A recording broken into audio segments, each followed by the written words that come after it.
You ask Tiger to solve. This deals with linear equations with one unknown.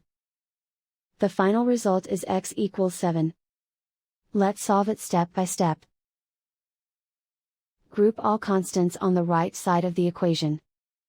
Add 21 to both sides.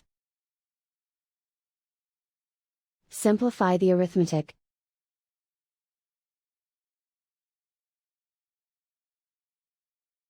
Isolate the x. Divide both sides by 11. Simplify the fraction. Find the greatest common factor of the numerator and denominator. Factor out and cancel the greatest common factor.